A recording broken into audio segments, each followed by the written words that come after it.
आत्मा भी दिखी बोलते ना। नहीं नहीं, आत्मा कहीं है? आत्मा तो है ही सारी भाई भाई।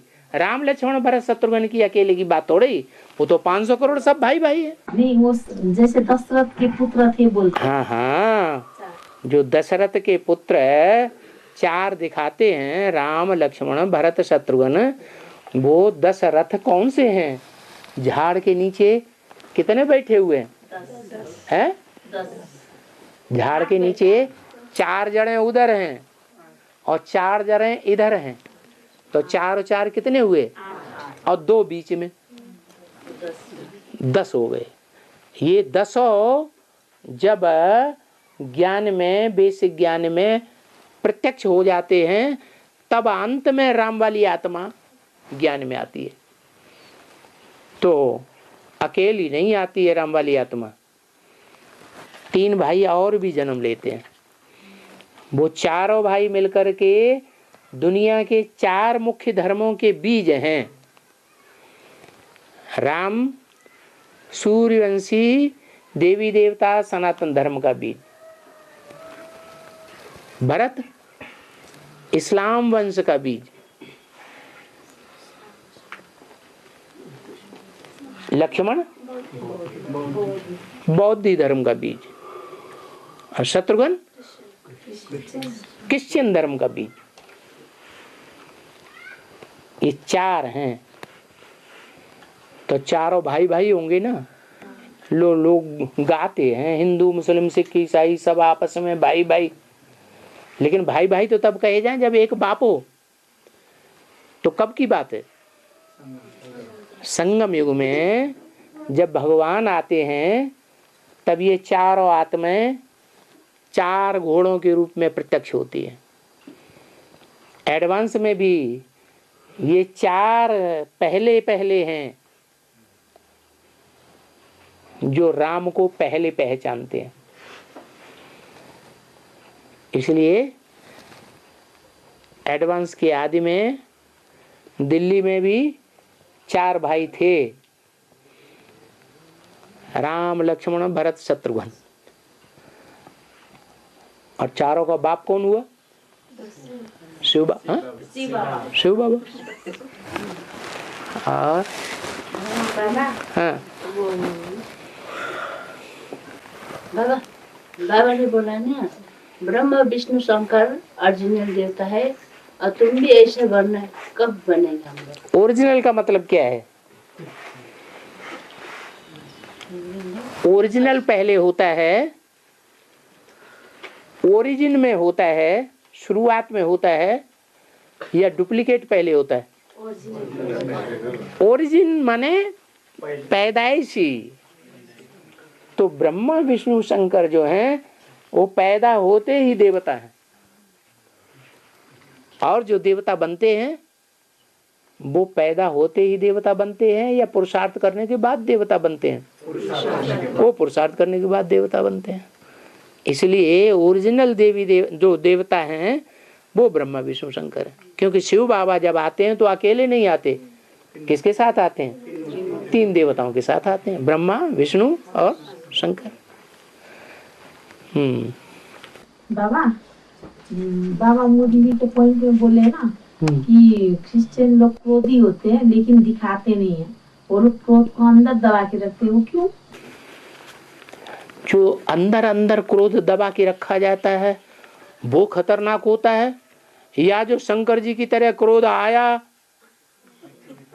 और थोड़ी चिरौरी की तो शांत हो गया, वो अच्छा होता है? आया निकाला वही अच्छा। आया निकाला वही अच्छा होता है। तुरंत तुरंत कचरा आया, तुरंत तुरंत सफाई कर दी, तो वो अच्छी बात हुई ना। अंदर अंदर अगर कचरा रखा तो वो सड़ेगा या नहीं सड़ेगा? सड़ेगा तो बदबू मारेगा। तो क्रिश्चियंस का क्रोध तो बहुत खतरनाक है। और यहाँ पे बाबा, अगर कोई भट्ठी करने के बाद भी शराब पीता है, बस सिगरेट पीता है, तो उसे देखकर अनदेखा करना चाहिए या समझाना चाहिए? समझाना चाहिए कि बाबा ने मुरली में बोला है जो बीड़ी भी पीते हैं वो विकार क्या छोड़ेंगे, बीड़ी सिगरेट भी नहीं छोड़ सकते। विकार ही नहीं छोड़ेंगे तो देवता क्या बनेंगे? वो देवता नहीं बनेंगे तो स्वर्ग में नहीं आ सकते। और शराब के बारे में तो बोला है, शराब का धंधा तो करना ही नहीं है। क्या? मछलियों का धंधा कर लो चलेगा, अंडा बेचने का धंधा कर लो चलेगा, क्या ये धंधे चलेंगे, लेकिन शराब का धंधा नहीं करना। शराब सब विकारों को खींचती है। काम, क्रोध, लोभ, मोह, अहंकार, कोई ऐसा विकार नहीं है जिसको शराब अपने अंदर अपने साथ न खींच ले। तो अनदेखा क्यों करना? ज्ञान में अगर आता है तो उसे समझाना है, यहाँ का स्कूल का तो नियम ही नहीं है। क्या कोई शराब पी करके अंदर आए तो फिर आपको अपमान महसूस होगा। अगर पता लग गया आपके मुंह में से शराब की बदबू आती है तो हम सब मिलकर आपको दरवाजे से बाहर निकाल देंगे, फिर आपको बेइज्जती अनुभव होगी, चारों तरफ आपकी हंसी उड़ेगी। इसलिए आप इसे छोड़ दें तो बढ़िया है। समझाना चाहिए, अनदेखी क्यों करना? तो बाप को ग्लानि भी तो होगा है, बाप का ग्लानि होगा। हाँ देखो, अच्छी जगह जाता है वहाँ ज्ञान सुनाया जाता है और ये शराब पीते हैं तो ग्लानि नहीं होगी? बाबा, परनामी धर्म वाले ऐसे क्यों बोलते हैं कि कृष्ण तीन है? हैं? परनामी धर्म वाले ऐसे क्यों बोलते हैं कृष्ण तीन है? कौन से धर्म वाले? प्रणामी, जो कृष्ण को मानते हैं। प्रणामी धर्म वाले, हाँ, एक कृष्ण को वो भगवान मानते हैं। एक कृष्ण संगम युग का है जो असली है, एक कृष्ण सतयुग में पैदा होता है जिसका नाम कृष्ण पड़ता है, बड़े होकर के नारायण पड़ता है। तो वो भी तीन कृष्ण मानते हैं।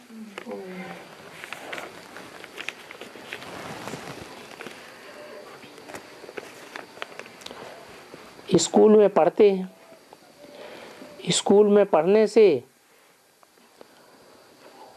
डागली पढ़ाई बोला जाता है।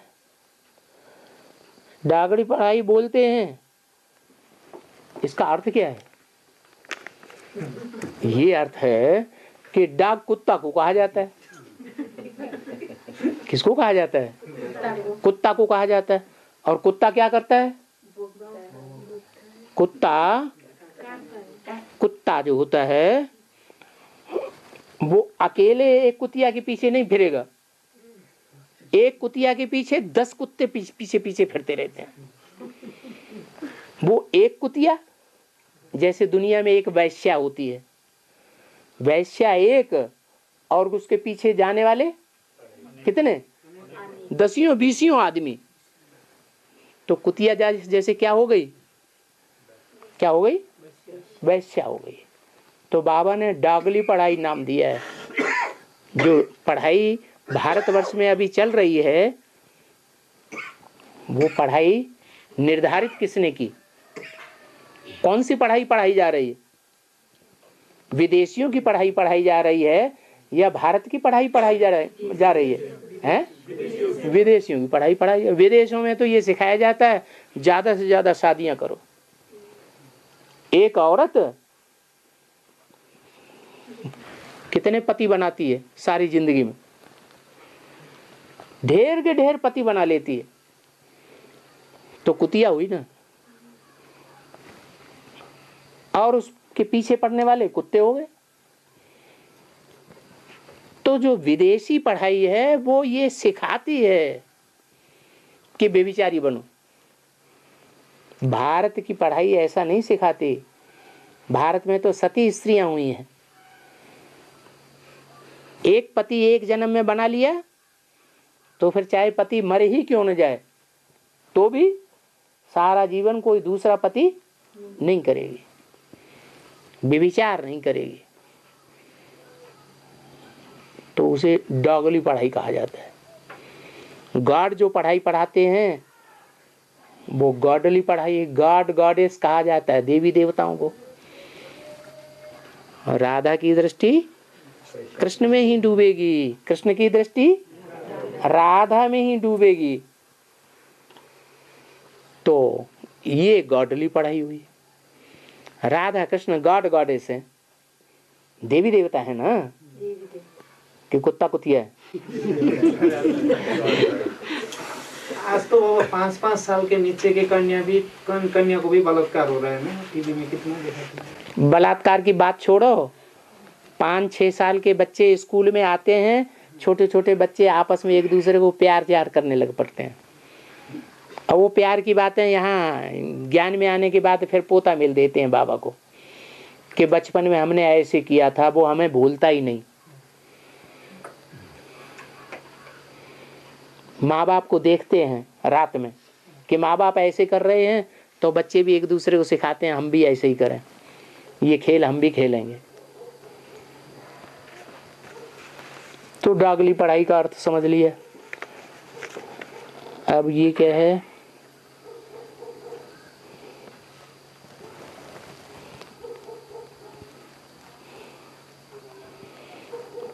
बाबा जब कन्याएं हैं वो बाहर फील्ड में क्यों नहीं सेवा करते हैं?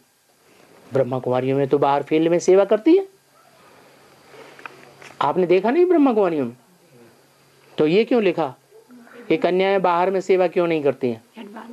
हाँ, एडवांस में नहीं करती है, क्योंकि बाहर माने बाहरी दुनिया एडवांस के अलावा, और एडवांस के अंदर इनको तो बाबा ने कहा इंदौर वाले हैं, माने डोर के अंदर रहने वाली है। बाबा ने दुकान बना के दी है, तुम अपनी दुकान पर बैठ करके शिकार पकाओ।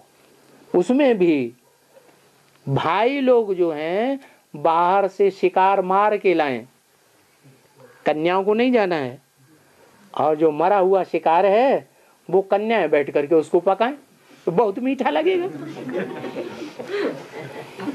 तो फील्ड में क्यों नहीं जाती हैं? सब आत्मा भाई भाई है ना। अच्छा, जिसने पूछा है उससे हम कहें सब आत्मा भाई भाई हैं, तो सब भाइयों के साथ एक चारपाई पे सोएंगे क्या? सो सकेंगे? तो भाई भाई कहाँ रहे हैं? यहाँ कन्याओं के लिए लिख दिया सब आत्माएं भाई भाई हैं, और अपने लिए लागू नहीं करेंगे। भाई भाई कहने से भाई भाई हो जाते हैं? हो जाते हैं? नहीं हो जाते। अरे इसके लिए तो हम पुरुषार्थ कर रहे हैं, आत्मा बने तब तो आत्मा आत्मा भाई भाई हैं, कि बिना आत्मा बने भाई भाई हैं। पहले आत्मा बन करके दिखाएं, तब भाई भाई है।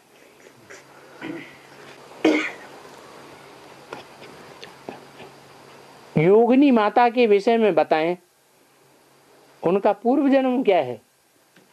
वो तो अव्यक्तवाणी में ही बाबा ने बता दिया। बाबा ने बताया है, तुम बच्चों ने इन दीदी दादी दादाओं को गुण रत्नों से श्रृंगारा है पूर्व जन्म में। क्या थी? जो बेसिक में दीदी दादी दादाएं बैठे हुए हैं उनको गुण रत्नों से श्रृंगारा था। जो आदि में किया वो अंत में करेंगे। आदि में गुण रत्नों से श्रृंगारा था, अंत में ज्ञान रत्नों से श्रृंगार करेंगे।